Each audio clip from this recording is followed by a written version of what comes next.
Voilà, Mali les hommes à Kassi, Libanda, Nazali déjà na Arena Grand Paris, Tozali 13h, alors 22 novembre 2025. Et Sika Oyonde, Moïse Mbi, Azali Kobeta, Lelo na Pokwa. Oueranson na Beta Awa, Matou Samuel Fala Beta, concert Zalagi annulé.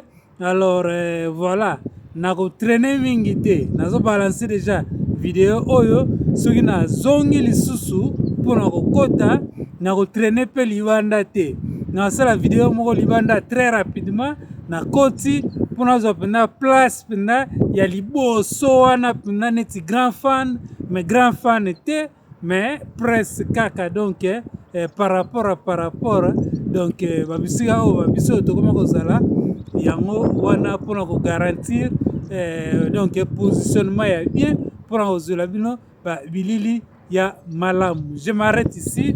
Ils à 0 degré de temps en temps. Ils ont quitté à -1. Donc voilà.